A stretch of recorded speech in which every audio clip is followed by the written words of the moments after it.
Here comes Kyle Busch with a push from Boyer on the inside.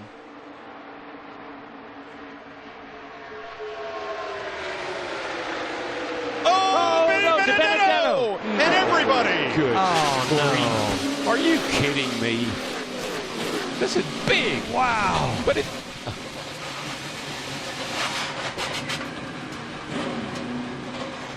Boy, it just reminds me of the Clash. Same type of carnage that we saw where these cars were going everywhere. A lot of damage as they all got to turn 3. Well, that ruined everything. I mean, sometimes I'm speechless. I'm speechless. You know, there's just those feel-good stories that build in a race, and boy, Matt DiBenedetto was doing such an amazing job. Oh man, I know he was. So let's go to the Goodyear blimp as drivers climb out or try to make their way back to pit road, and look at the outside lane. DiBenedetto and Paul Menard. Yeah, Paul Menard giving a pretty nice push down the back straightaway to DiBenedetto. Gets to his right rear. Oh yeah, that just starts to turn him a little bit. Got him in the right rear. And then he collects Menard. Yeah. Logano just misses it, but the whole outside lane and half the inside pile up. And this is exactly what we were just talking about. At this stage in the race, you can start to taste victory in the Daytona 500. You want to see that checkered flag, and you'll do anything to get it, and you know you've got to be more aggressive with those bump drafts. It looks exactly like the Clash. I mean, all those cars, third turn, all those cars wadded up, sliding up the track with sparks flying. It looks so much like the Clash. That is the 17th of February, looking way too much like the 4th of July. Amen. Fireworks everywhere. Yeah, and it really and truly, it was Paul Menard.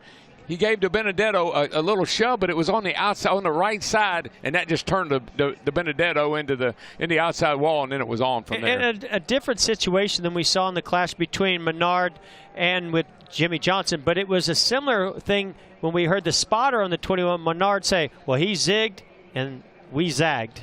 And in this case, Menard told his team on the radio, I just bumped him a little too hard. Yeah, I mean, what are you going to do? It's the end of the race. You're trying to help that guy. You're trying to help DiBenedetto. You're not trying to wreck him, but just bad judgment. Look at that 10 car. Almirola's number 10. Look at David Reagan underneath the 10 of Almirola. David Reagan, see what springs he's running. Look at that. All those sparks flying. My gosh. Man, amazing shots. And all Almirola wanted was a chance to win it on the last lap. Yeah, well, he didn't like last year. Didn't quite get there. Close.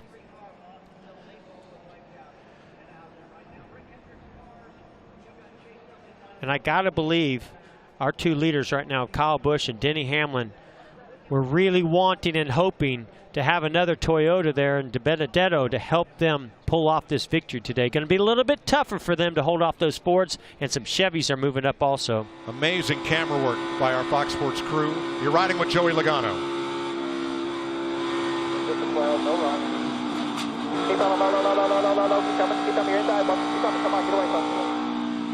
Just one too many pushes there, Mike, is what I saw.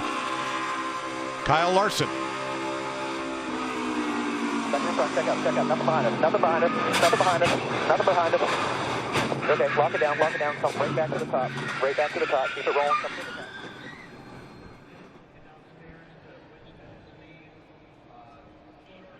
Well, I'm not sure. Okay, here's Austin Dillon's view. Still middle of 3 here. Got the spinning. Now we're in.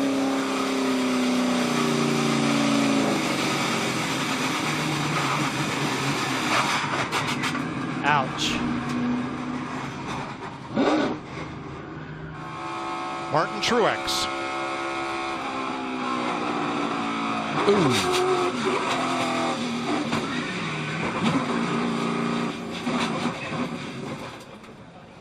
I was going to say, I'm not sure which list graphics is putting together, the cars involved in the wreck or the cars that missed it. We'll find out when we come back.